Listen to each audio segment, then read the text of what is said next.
رسول اللہ صلی اللہ علیہ وسلم نے فرمایا کہ سلو کما رأیتمونی اصلی، نماز اس طرح پڑھو جس طرح مجھے تم نے نماز پڑھتے ہوئے دیکھا ہے۔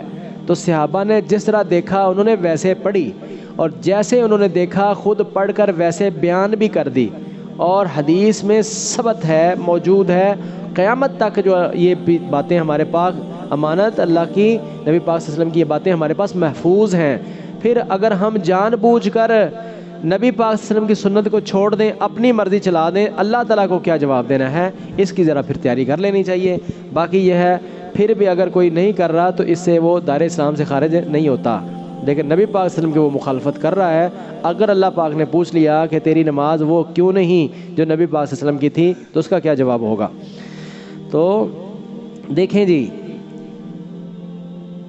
تین رکوع میں جانے سے پہلے، رکوع سے اٹھنے کے بعد تکبیر تحریمہ کی طرح دونوں ہاتھ کندھوں تک اٹھانا مسنون ہے، اسے رفع الیدین کہتے ہیں۔ مسئلہ نمبر 205 ہے، 3 یا 4 رکعتوں والی نماز میں دوسری رکعت سے اٹھنے کے بعد بھی رفع الیدین کرنا مسنون ہے۔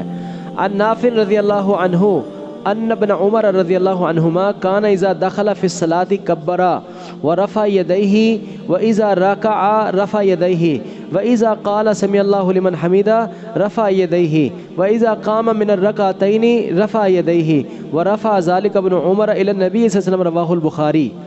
صحیح بخاری میں ہے، بخاری شریف میں ہے، حضرت نافع رضی اللہ عنہ فرماتے ہیں کہ عبداللہ بن عمر رضی اللہ تعالی عنہما جب نماز شروع کرتے تو اللہ اکبر کہہ کر دونوں ہاتھ اٹھاتے، اور جب رکوع کرتے تو دونوں ہاتھ اٹھاتے، اور جب رکوع سے اٹھنے کے لیے سمیع اللہ لمن حمدہ کہتے تو پھر دونوں ہاتھ اٹھاتے، اور جب 3 یا 4 رکعتوں والی نماز میں 2 رکعتوں کے بعد اٹھتے تب بھی دونوں ہاتھوں کو اٹھاتے، اور فرماتے کہ نبی پاک صلی اللہ علیہ وسلم اس طرح کیا کرتے تھے۔ آپ کو میں مختصر بتاؤں، یہ اللہ پاک کی کتاب ہے، یہ اللہ تعالیٰ کی کتاب ہے، ممبر رسول ہے، اللہ کا گھر ہے، اللہ پاک کا کلام میرے ہاتھ میں ہے۔ حق بات یہ ہے کہ کوئی بھی حدیث سندن صحیح سند سے ثابت نہیں ہے کہ جس میں ہو کہ نبی پاک صلی اللہ علیہ وسلم نے رفع الیدین چھوڑ دیا تھا۔ اب اس سے اوپر بات نہیں، یعنی مختصر الفاظ میں جس بندے کو تحقیق کرنے کی خود صلاحیت نہیں ہے، پڑھ نہیں سکتا، سمجھ نہیں سکتا، وہ جس کا یہ شکوہ ہے کہ جی کدھر جائیے جی ادھر جاؤ تو وہ انج کہندے نے، جی ادھر کھاؤ جو تو وہ انج کہندے نے، انہاں واسطے میرا یہ جواب ہے کہ میں کوئی اور کسی اور سے پوچھیں، قرآن کو ہاتھ میں پکڑ کر یہ کہو کہ کیا رفع الیدین نہ کرنے کی کوئی حدیث صحیح سند سے ثابت ہے؟ ٹھیک ہے، میں نے تو کہہ دیا ہے کہ نبی پاک صلی اللہ علیہ وسلم اپنی آخری عمر تک رفع الیدین کے ساتھ ہی نماز پڑھتے تھے۔ اور اس سے آگے آپ کو بات بتاؤں کہ صحیح بخاری اور صحیح مسلم کے اندر یہ 2 حدیث کی کتابیں ایسی ہیں جس پر امت کا اتفاق ہے کہ اس کے اندر کوئی روایت سندن ضعیف نہیں ہے، سب حدیثیں صحیح سند سے ہیں۔ ان دونوں حدیثوں کی کتاب میں کوئی بھی روایت ایسی نہیں ہے جس میں ہو کہ نبی پاک صلی اللہ علیہ وسلم نے رفع الیدین نہیں کیا، بلکہ رفع الیدین کرنے کی صحیح بخاری میں غالباً 5 ہیں، صحیح مسلم میں 4 ہیں، یا مجھے ابھی پرانا مطالعہ ہے کچھ سال پہلے کا کہ صحیح مسلم میں بخاری میں 4 ہیں یا مسلم میں 5 ہیں، بہرحال 5-4 کی ریشو ہے۔ تو رفع الیدین کرنے کی حدیثیں تو ہیں، نہ کرنے کی نہیں ہیں۔ رفع الیدین کرنے کی سینکڑوں حدیثیں ہیں، رفع الیدین کرنے کی رکوع سے پہلے اور رکوع کے بعد۔ پہلا رفع الیدین تو سب ہی کرتے ہیں، پہلا رفع الیدین تو سب ہی کرتے ہیں، اس کو بھی رفع الیدین ہی کہتے ہیں۔ رکوع سے پہلے رکوع کے بعد کے رفع الیدین کی بات کر رہا ہوں کہ رفع الیدین کی حدیثیں سینکڑوں موجود ہیں، 200-300 حدیثیں موجود ہیں، اور رفع الیدین نہ کرنے کی جو روایات ہیں جس میں یہ ملتا ہے کہ رفع الیدین نہیں کیا رسول اللہ صلی اللہ علیہ وسلم نے، وہ چند ہیں، سب سندن ضعیف ہیں۔ اماموں نے خود ہی حدیث کو روایت کر کے اس کو بیان کر دیا ہے کہ یہ سند صحیح سند سے ثابت نہیں ہے، یا اگر کسی نے چھوڑا بھی ہے تو محدثین نے اس کو بتایا ہے کہ یہاں اس بندے اور اس راوی کی وجہ سے یہ روایت سندن ضعیف ہے۔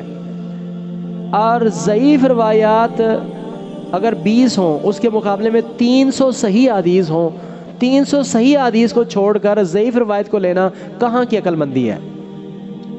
ٹھیک ہے جی۔ تو اس لحاظ سے رفع الیدین کرنا نبی پاک صلی اللہ علیہ وسلم کی سنت ہے، سنت متواترہ ہے. آپ صلی اللہ علیہ وسلم نے ساری زندگی رفع الیدین کیا ہے. اور مالک بن حویرث، وائل بن حجر رضی اللہ تعالیٰ عنہ، ان دونوں حدیث کے راوی ہیں. وائل بن حجر رضی اللہ تعالیٰ عنہ یہ آخری نبی پاک صلی اللہ علیہ وسلم کی آخری عمر میں مسلمان ہوئے ہیں. غالباً 9 ہجری میں مسلمان ہوئے ہیں. میں آپ کو یہ دلیل دینے لگا ہوں کہ نبی صلی اللہ علیہ وسلم آخری زندگی تک رفع الیدین کرتے تھے، اس کی دلیل دینے لگا ہوں. وائل بن حجر رضی اللہ تعالیٰ عنہ 9 ہجری میں مسلمان ہوئے ہیں. پڑھ لے، یہ کوئی ہوائی باتیں نہیں ہیں. اسماء الرجال کی کتابوں میں پڑھ کے دیکھیں کہ وائل بن حجر رضی اللہ تعالیٰ عنہ کب مسلمان ہوئے ہیں. اس حدیث کے راوی جو ہیں وائل بن حجر رضی اللہ تعالیٰ عنہ، صحیح بخاری اور صحیح مسلم میں وائل بن حجر رضی اللہ عنہ فرماتے ہیں کہ جب میں نبی صلی اللہ علیہ وسلم کے پاس آیا اور میں نبی صلی اللہ علیہ وسلم کے پاس ٹھہرا، میں نے کہا اللہ کے رسول مجھے نماز سکھا دیں. آپ صلی اللہ علیہ وسلم نے فرمایا کہ تم میرے پاس رہو اور یہاں نماز سیکھو کہ ہم کیسے نماز پڑھتے ہیں. تو اس میں وہ بیان کرتے ہیں کہ نبی صلی اللہ علیہ وسلم رفع الیدین جب میں نے دیکھا نبی صلی اللہ علیہ وسلم کو تو آپ رکوع سے جاتے وقت اور رکوع سے اٹھتے وقت رفع الیدین کرتے تھے. پھر فرماتے ہیں کہ جب میں اگلے سال آیا پت جھڑ کے موسم میں، اگلے سال جب میں آیا، اگلا سال کون سا تھا؟ 10 ہجری. اور 10 ہجری نبی پاک صلی اللہ علیہ وسلم کی زندگی کا آخری سال ہے. 10 ہجری کو جب میں آیا تو پھر رسول اللہ صلی اللہ علیہ وسلم کو میں نے نماز پڑھتے ہوئے دیکھا. تو پھر وہ بیان کرتے ہیں کہ نبی پاک صلی اللہ علیہ وسلم رکوع سے پہلے اور رکوع کے بعد رفع الیدین کرتے تھے. یہاں تک تو یہ دلیل مل گئی. بلکہ ایک روایت میں یہ ہے حتی لقی اللہ، یہاں تک کہ رسول اللہ صلی اللہ علیہ وسلم اللہ سے ملاقات کی تب تک رسول اللہ صلی اللہ علیہ وسلم ایسے نماز پڑھتے تھے. اگرچہ وہ روایت بہت زیادہ قوی نہیں ہے، لیکن یہ روایت صحیح بخاری کی ہے کہ جس میں وائل بن حجر رضی اللہ عنہ فرماتے ہیں کہ میں اگلے سال آیا، اگلا سال 10 ہجری کا ہے. 10 ہجری تک تو ثابت ہو رہا ہے کہ نبی صلی اللہ علیہ وسلم رفع الیدین کرتے تھے. 10 ہجری کے بعد کوئی ثابت کرے کہ نبی صلی اللہ علیہ وسلم نے کب چھوڑی تھی رفع الیدین، کوئی ثابت تو کرے نا. 10 ہجری کے بعد جو لوگ یہ کہتے ہیں کہ پہلے نبی صلی اللہ علیہ وسلم کرتے تھے اور بعد میں نہیں کرتے تھے، اور پھر یہ جو بات اڑا دی جاتی ہے یہ تو بہت بڑا جھوٹ ہے کہ نعوذ باللہ بت جو ہے وہ رکھ کے آ جاتے تھے. تو یہ تو صحابہ پر بہتان لگا رہے ہیں. صحابہ ایمان لانے کے بعد بت رکھ کے آ جاتے تھے، بھلا وہ بت رکھ کے آ جاتے تھے تو اس وجہ سے وہ رفع الیدین کرواتے تاکہ وہ گر جائیں. وہ اللہ کے بندو، یہ بت ہی اگر کرانے تھے تو پہلے رفع الیدین پر نہیں گرتے. جب رفع الیدین پہلا کیا ہے تو گر تو اس وقت ہی گئے. اگر پہلے میں نہیں گرتے تو پھر دوسروں میں گر جائیں گے. یہ تو بات ہی من گھڑت ہے جی. ٹھیک ہے، یہ تو بالکل ہے بہتان. صحابہ پر بہتان ہے کہ وہ بت رکھ کے آ جاتے تھے نعوذ باللہ. نہیں جی، کچھ منافقین بت رکھ کے آ جاتے تھے. اور بھائی بتوں کی بات تو یہ بلا دلیل ہے، اس کی دلیل ہی کوئی نہیں. وائل بن حجر رضی اللہ تعالیٰ عنہ فرما رہے ہیں کہ 10 ہجری تک تو انہوں نے دیکھا ہے نبی پاک صلی اللہ علیہ وسلم کو آپ آخری سال تک جو ہے رفع الیدین کرتے تھے. اب دیکھیں جی، اتنی بڑی بات ہم نے کر دی، قرآن ہاتھ میں پکڑ کر بھی کہہ دیا ہے.